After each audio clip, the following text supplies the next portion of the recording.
ça me fait penser un petit peu aux gâchettes que pourrait activer Anakin Skywalker dans son module. Pour 37 990 €, on va aller voir ce qu'il y a à l'intérieur du VF6. Et donc bienvenue à bord du VF6, et là on voit que c'est tout de suite un design assez minimaliste. On a quand même pas mal de boutons au niveau du volant, le volant n'est pas désagréable, c'est un petit volant. On n'aura absolument pas de compteur devant. Pour ça, par contre, sur cette version Plus, on aura un affichage tête haute. Pour les versions Eco, malheureusement, on ne se contentera que des informations sur la partie latérale gauche de l'écran. L'écran, pour le coup, lui, il est assez grand, il y a pas mal de bonnes informations. Par contre, je trouve qu'il est un poil lent à la réaction. On peut voir que on lance les aides à la conduite, on a tout de suite une petite lenteur. D'ailleurs, il faudra les désactiver comme ça à chaque démarrage si on ne veut pas avoir les bips pour les dépassements de vitesse, etc.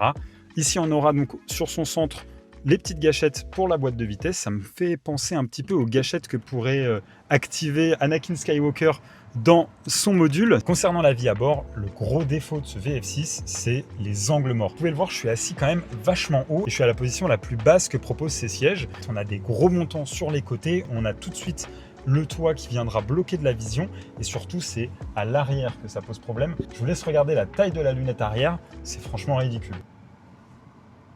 Par contre, les sièges, je les trouve plutôt réussis, sont plutôt confort. On a des petites surpiqûres cuivrées qui sont très agréables et on a une bonne finition malgré l'apparition de nombreux plastiques. L'ensemble a l'air plutôt bien assemblé, évidemment. Comme toute voiture, on verra comment ça vieillit. Bon, à l'avant, on a quand même pas mal d'espace. On va aller voir ce que ça donne au niveau des places arrière.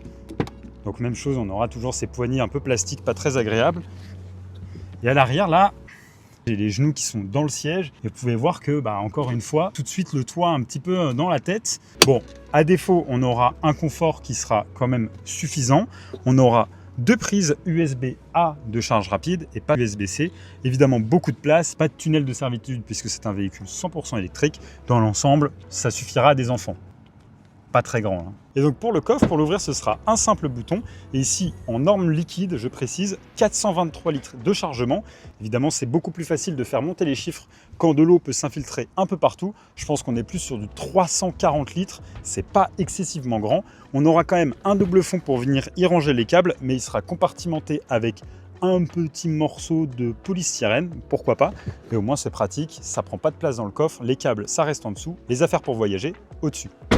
Bon, et alors vous, qu'est-ce que vous pensez de l'intérieur de ce VinFast? Si vous découvrez la marque avec moi, n'hésitez pas à me le dire dans les commentaires et abonnez-vous pour encore plus de contenu automobile.